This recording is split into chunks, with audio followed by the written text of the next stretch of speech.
This episode contains bad language. Listener discretion is advised. Hi, everybody. Welcome to another episode of Notes on Nonsense. I'm your host, Meredith Atwood, and this is the show where every week I take a topic and I talk about why it is total and absolute and utter bullshit. So welcome back. I know you guys are listening. In last week's episode, Kids Are Bullshit is, as I thought, my most number one downloaded episode of the entire podcast ever. My friend Jessica and I had to laugh because she said, "No way." And I said, "Told you. People got to know what it's about. They got to know. Kids are bullshit." Go listen to it. Last episode.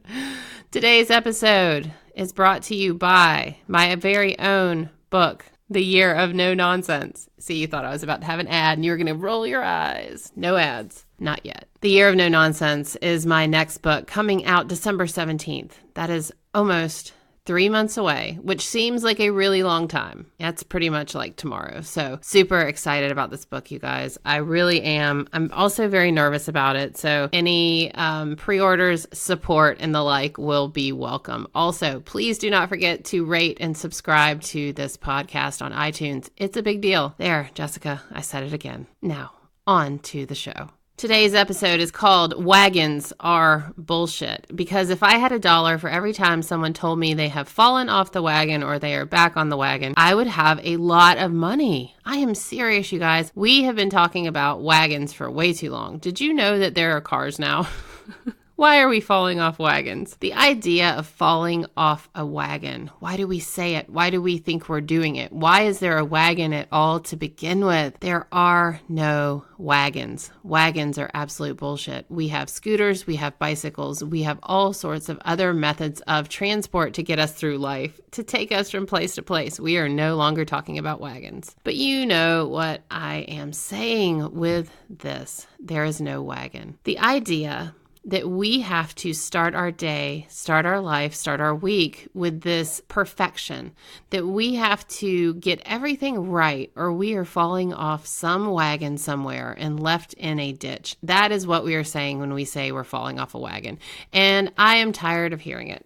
I'm tired of hearing it from everyone, because there is no wagon. There is only life to live, and we are here to live it. So where does this saying come from? I don't know. I probably should have Googled that before I started this podcast. I'm sure that it has some root somewhere about drinking. Was this a prohibition phrase? Probably. And that's fine.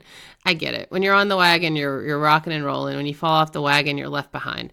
So the idea that we have to live up to some standard or we're going to fall off the wagon and be left behind is bullshit. Because here's the thing. We all have our own lives to live. If we were a little less concerned with this wagon that we're supposed to be on, maybe things would actually move forward. But when we are thinking, I'm supposed to be on this wagon with all these other people and their vegetables, and I fall off, and I'm left behind, how am I ever going to catch up? That's the problem. When you actually think that you're falling off wagons, the question I then have for you is, how in the world are you going to get back on that wagon? There's like really no way. There's no way. So a lot of our mental imagery around falling off a wagon, getting back on a wagon is a real bummer. So from a starting point, let's quit saying it. All right, Smarty Pants Meredith, then what do you do when you fall off a wagon? Okay, so first of all, we're going to take this one step at a time. And this is the idea that we have life. Life is here. You're listening to this podcast. You're breathing. You're driving. You're on your bicycle. Wherever you're listening to this, I want you to take 1 second and close your eyes and say, I am alive. Because that is the wagon that matters. So often we think that our diet is controlling this wagon, our life. We think that our job, our relationships, everything is about perfection, about getting it right. We need to take a step back and think about what we're doing here. Years and years ago, I took some pictures of myself with a newspaper for a challenge, a weight loss challenge. The year was approximately 1999.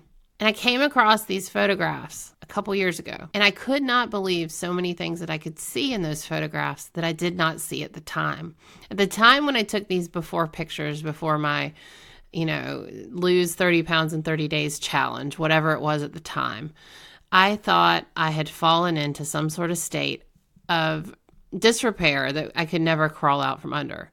Now, I was 19 at the time I took these photos, and what those photos do not tell is the future of which true disrepair can actually happen to a body that then abuses itself with 20 years of drinking and having 2 very large babies. When I look at those pictures now, I see a different story.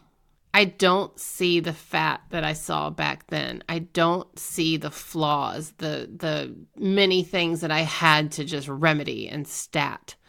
But I do see a few other things. I see sadness in those pictures. I see a life that was starting a really vicious alcohol cycle. I see a lot of things in hindsight that I did not see then. And guess what? That is what we are going to continue to see on our life on repeat if we keep thinking there's some wagon that we're riding and we're falling off of and failing at. Every day that you're not showing up to your life to live, to be grateful in the present for what you have, for the body you have, no matter what it looks like, that is a day wasted. And that is a day that you're not going to see the greatness that is in those before pictures if you took them today. But we're not going to take before pictures, right? We're not doing that anymore. We're taking side-by-side pictures of day-to-day life and comparing them and asking the question of, am I living my best life today? That's why I love side-by-side photos, because a side-by-side photo to me, one I take now and one I took 4 years ago, when I put those side-by-side, I don't look necessarily at my belly. I do look at my belly, let's be real. But I am looking and remembering what that person felt like on the left. And if that person on the left feels better than that person on the right, which is today, then I'm not living.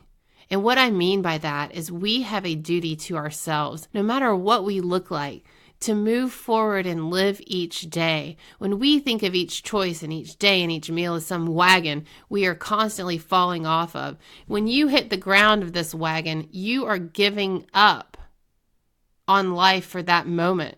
So if you're going to continue to tell yourself, I'm falling off this wagon, you are essentially saying, I have fallen and given up for a period of time. What we have to learn is that there is no wagon. We are living life right now. Now is the time to live, to choose to make choices. And we do not boil down to our body size and what we eat. Those things are not life. And when we talk about wagons, we're talking about food and booze and maybe drugs and maybe bad habits and maybe, I don't know, I'm out of analogies, but you're talking about something that is like a single solitary act. It's a moment in time where you made a bad, quote unquote, bad, less than desirable choice for yourself. It does not make a statement about who you are. The more women that I coach, the more I realize that we are boiling down our entire lives and existence and pictures of how we view ourselves because of choices we are making. And yes, these choices have very real consequences, but it's not these one day-to-day choices that say you are good or you are bad. It's the cumulative of these choices that creates the life you have. The small choices, the day-to-day, is what builds life. And this is what we are here to do. We are here to live this life. We are not here to get everything perfect. We are not going to get everything perfect. So quit falling off wagons. My challenge for you is to step into today, to live your life as you have it, in the body you have it. Does that mean you have to accept everything? Hell no. You don't have to accept anything you don't want to accept. What you get, what you accept, what you tolerate, you will get. What you get, why am I getting that wrong? You get what you tolerate. You do not have to accept anything. You don't have to accept anything from yourself. You don't have to accept your own bullshit. I'm not saying that. I'm just saying quit saying you're on a wagon and you're falling off. No, you made a bad choice. Do better next time. Start right this fresh second and do better for yourself. Set your own boundaries. Say what you're going to tolerate. I am not going to tolerate this shit from myself anymore. That is one of the strongest things you can say to yourself. I am in the extreme habit of saying that to myself now because you know why? I have more bullshit than anyone, you guys. And there was a time, a year and a half, 2 years ago now, that I decided I just wasn't going to tolerate it anymore from myself. So many times we can say, oh, you're not going to treat me that way. I'm not going to take that shit from you. That's fine. But in the same breath, we're blaming someone for what they're doing to us. We're tolerating a bunch of crap from ourselves.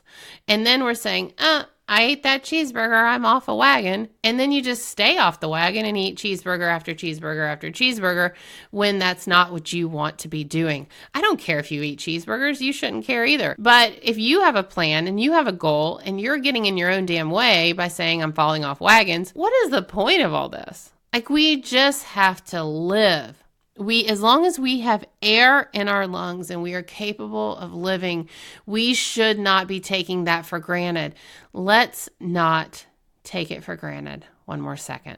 My challenge for you this week is to choose your words carefully. When you say, I've fallen off the wagon, I want you to hear this. I want you to hear me and be like, there's no wagon. I want you to remember it.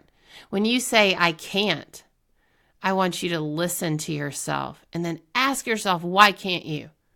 I can't pack my lunch. Why the hell not? I can't get to the grocery store. I can't meal prep. I can't work out. I can't change jobs. I can't do whatever. Why? Tell me why. Why can't you? Start to ask yourself those questions because this is life, you guys. We are here to live. When you think you can't change, I want to know why. Of course you can change. We are all capable of moving in the direction of what we desire, but we can't be riding around on wagons and falling off of them in order to get there. So that's my challenge for you this week. Listen to what you're saying, believe you can, and take that next step. Until next time.